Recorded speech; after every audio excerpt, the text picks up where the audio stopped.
Hello दोस्तों, welcome back to my channel. My name is Vipin.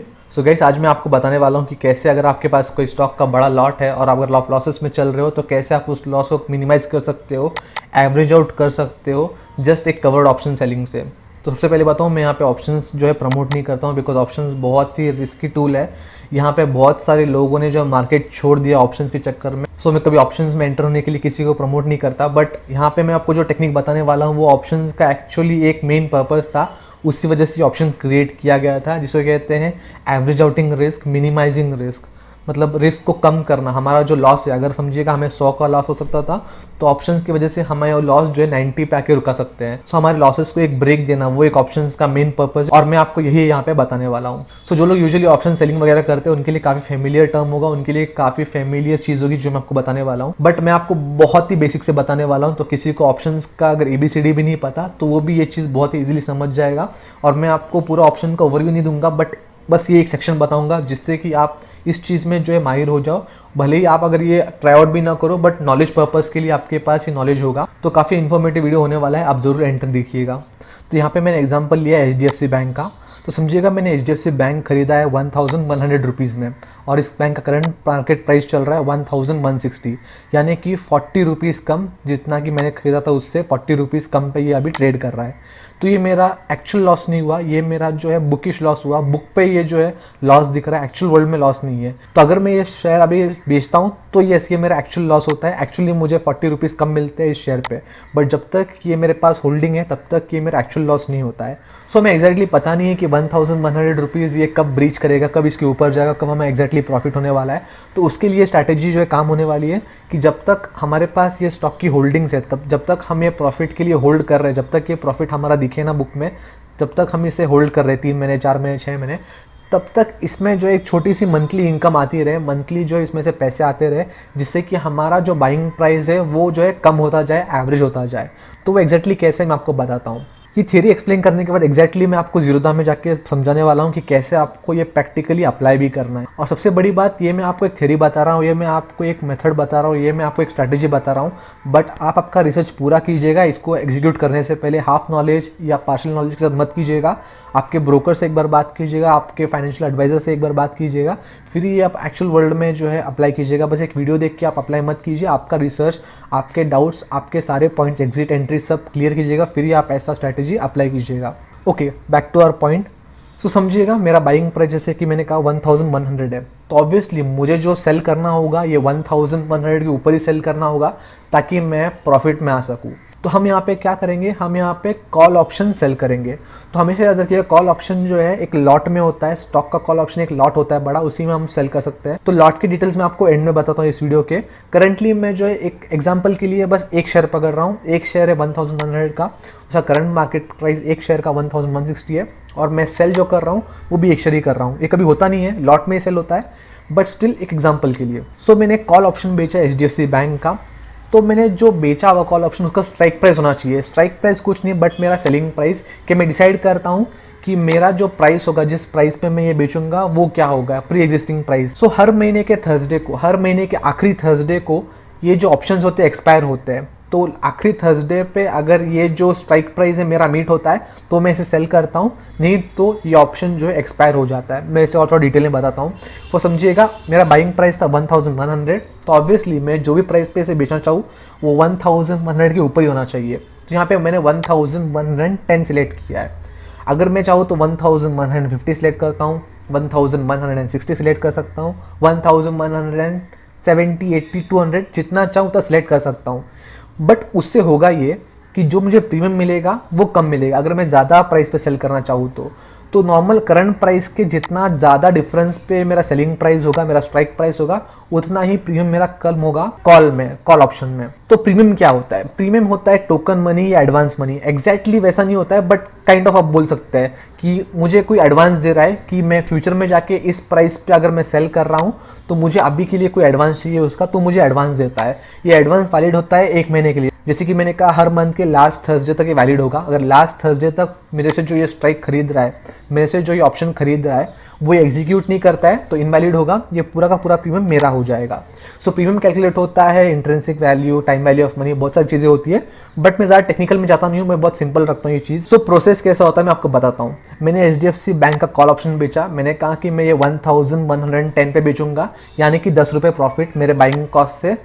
तो समझिएगा जो भी ये खरीद रहा है वो मुझे 10 रुपये का प्रीमियम देगा आज के दिन में, ये कहते हुए कि मैं इस महीने के लास्ट थर्सडे पे आपसे ये सिक्योरिटी जो है 1110 पे खरीदना चाहता हूँ। भले इसकी प्राइस तभी के टाइम पे 1150 हो, 1200 हो, 1300 हो, बट मैं आपसे ये 1110 पे ही खरीदूंगा। उसी वजह से ये हमें एडवांस दे रहा है, ये हमें प्रीमियम दे रहा है। और हमारी ये जिम्मेदारी बनती है, हमारे पे ये कंपल्शन होता है कि लास्ट थर्सडे पे इस मंथ के जो भी इस स्टॉक का प्राइस हो, भले ये स्ट्राइक प्राइस के कितने भी ऊपर क्यों ना हो, हमें ये जो स्टॉक जो है उसी प्राइस पे उसे डिलीवर करना है जिस पे हमने ये स्ट्राइक खरीदी थी, और इस केस में वो है 1110। तो ये होगा पहला सिनेरियो। तो नॉर्मली क्या होता है, इसमें हमारा अपॉर्चुनिटी लॉस्ट होता है। जैसे कि हम समझे अगर ये ऑप्शन नहीं बेचते तो हमारे पास अपॉर्चुनिटी होती इस स्टॉक को 1150 पे सेल करने की, बट हमने वो अपॉर्चुनिटी खो दी बिकॉज हमने ये स्ट्राइक प्राइस पे ये ऑप्शन जो है सेल कर दिया।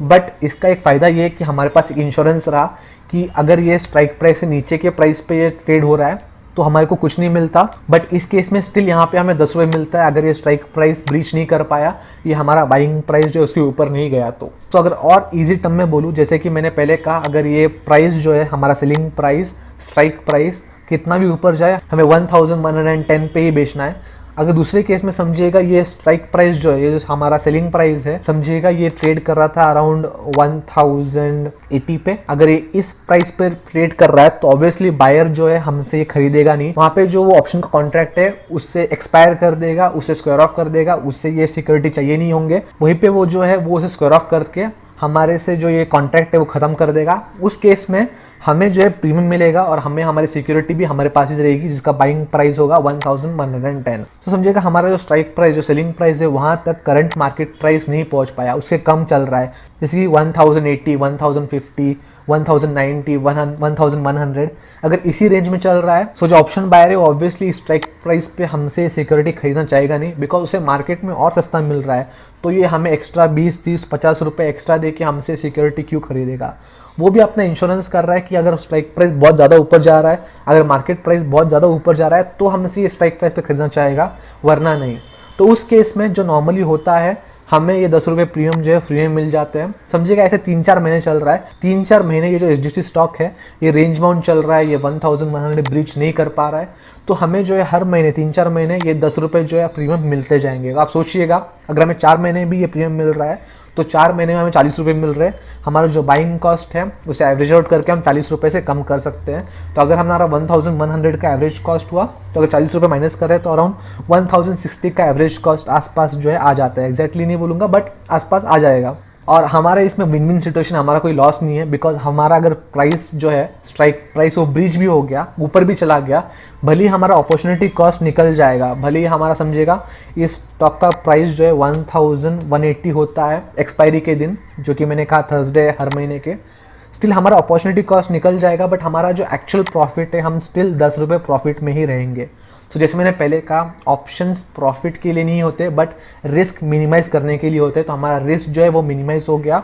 इतने दिन से हम जो सिक्योरिटी होल्ड कर रहे थे, हमारा टाइम वैल्यू ऑफ सिक्योरिटी जो है वो डिके नहीं हुआ, हमारे पास एक एक्स्ट्रा इनकम आती रही। जब तक हमें सिक्योरिटी होल्ड कर रहे थे हम यहाँ पे अटक नहीं रहे थे, हमारी इनकम जो चल रही थी। सो आई होप आपको ये एग्जैक्टली समझ गया होगा। अगर मैं इसे और थोड़ा बेसिक में समझाऊँ तो जब तक हम ये सिक्योरिटी होल्ड कर रहे हैं, जब तक ये सिक्योरिटी वो बाइंग कॉस्ट को ब्रीच नहीं कर रहा है, हमें हर महीने थोड़ा थोड़ा करके प्रीमियम के रूप में इनकम मिलते रहेगा। और समझिए किसी दिन इस सिक्योरिटी ने इसका प्राइस ब्रीच कर दिया, हमारा बाइंग प्राइस ब्रीच कर दिया और हमारे स्ट्राइक प्राइस से ऊपर चला गया या हमारे स्ट्राइक प्राइस तक आ गया, तो हमारा बायर जो है जिससे हमने ये ऑप्शन सेल किया है वो चाहे तो हमसे सिक्योरिटी खरीद के हमें 1110 रुपये देगा और हमारा तो भी प्रॉफिट ही होगा, बट हमारा जो प्रीमियम अर्निंग स्ट्राइक था वो खत्म हो जाएगा और हम जो सिक्योरिटी उसे स्क्वायर ऑफ करके ख़त्म कर देंगे। सो यहाँ पे हमारे लिए विन विन सिचुएशन है। जब तक हमारा बाइंग प्राइस आता नहीं, हम इस सिक्योरिटी पे खेलते रहेंगे, हम मंथली प्रीमियम लेते रहेंगे और जिस दिन हमारा बाइंग प्राइस के ऊपर चला गया, हम उस दिन प्रॉफिट बुक करके हमारा प्रॉफिट जो है गेन कर लेंगे। तो अब शायद से आपके मन में एक क्वेश्चन आता होगा कि मैं बस 1100 पे क्यों रुका हूँ, मैं 1150 1160 पे क्यों नहीं रुका। तो जैसे कि मैंने पहले कहा, अगर मैं 1160 का कॉल बेच रहा हूँ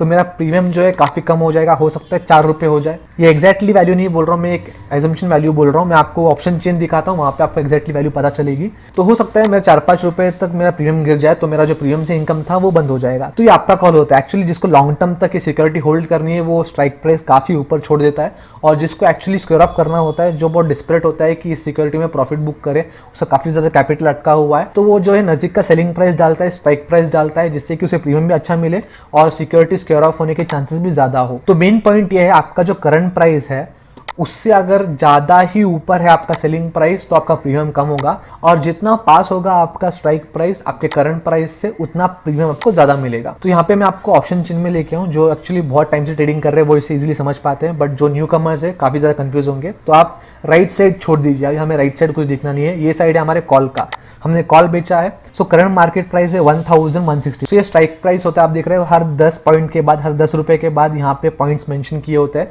हमारा करंट मार्केट प्राइस है 1060 का, जैसे कि मैंने आपको दिखाया था, और हमने जो कॉल बेचा है वो बेचा है 1110 का, ये वाला। तो इसका जो है लास्ट ट्रेड प्राइस है 13.90, जो मैंने 10 रुपये पकड़ा, एक्चुअल में उसका प्राइस है 13.90 का, यानी कि 14 रुपये के आसपास।